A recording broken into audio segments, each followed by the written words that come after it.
जहां तक नजर आए वहां बस दिखती है कब्र ही कब्र। जी हां, इन कपड़ों में दफन हुए लोगों पर पड़ी हुई रामनामी उड़ जाती है। हवा के झोंकों से गंगा को झुककर आई हुई हवाएं बताती है कि मौत के बाद भी नहीं मिला अंतिम संस्कार का सुख। आत्मा की शांति की कामना यही दफन है। बालू के नीचे धूल का बवंडर उठता है और मौत के किले में तब्दील हो जाता है ये इलाका। गंगा के किनारे मौत का मोहल्ला बसा हुआ है। आपको बता दें कि सनातन धर्म के 16 संस्कारों में अंतिम संस्कार है मोक्ष। धर्मशास्त्रों की मान्यता है कि मृत शरीर के विधिवत क्रिया करने से जीव की अतृप्त वासनाएं शांत हो जाती है, लेकिन धर्मशास्त्र की बातें तो धर्मशास्त्र वाले ही जाने।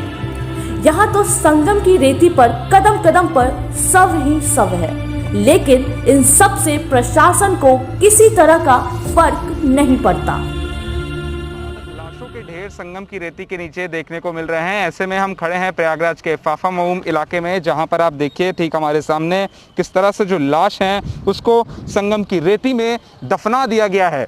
क्योंकि लकड़ियां नहीं है जलाने के लिए और कई जगह पर जो ठेकेदार हैं जो लकड़ियों का काम करते हैं शमशान घाट पे, वो बहुत महंगे दाम पे लकड़ियां बेचते हैं, जिसके चलते लोग जो सनातनी धर्म का जो एक प्रक्रिया होती है मृत्यु के बाद की लाशों को जलाया जाता है, वो प्रक्रिया ना करके लोग यहाँ पर दफना रहे हैं लाशों को।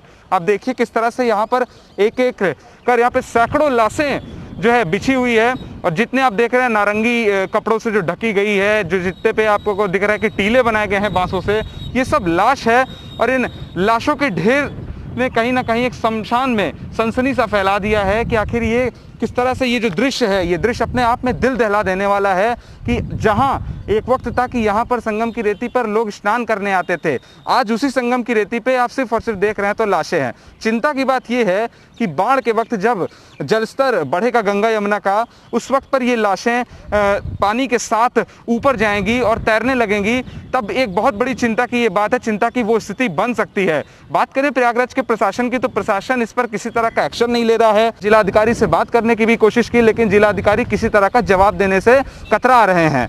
अब ऐसे में बहुत बड़ा चिंता का विषय बन गया है कि आखिर सरकार जो बड़े दावे कर रही है कि उन्होंने जनता के लिए कई बड़े इंतजाम किए हैं, आखिर वो इंतजाम जमीनी स्तर पर क्यों नहीं दिखाई दे रहे हैं। अगर वो जितने भी इंतजाम जमीनी स्तर पर दिखाई देते तो शायद ये जो दृश्य है ये दृश्य आपको ना दिखता। आप देखिए जितने दूर तक आप देख सकते हैं सिर्फ और सिर्फ लाश है। जितने भी कपड़े से जो ढके हुए टीलों के जो बीच में ढका गया है वो सिर्फ और सिर्फ लाशें हैं। अब ये बहुत चिंता की बात है कि इनमें कोरोना की भी बॉडीज है, नॉन कोविड बॉडीज है, दोनों बॉडीज को यहाँ पर रेतों के नीचे दफनाया गया है।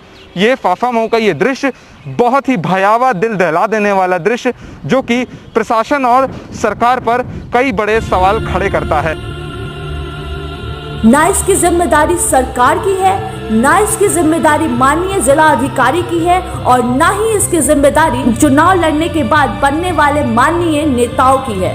ये सच है कि अगर जिम्मेदारी को यह माननीय नेताएं या अधिकारी समझे तो शायद ये रेतों पे 100 के टीले बाहर ना होते। प्रयागराज से मंजरी पांडे, सार्थक पांडे के साथ ब्यूरो रिपोर्ट, मीडिया न्यूज।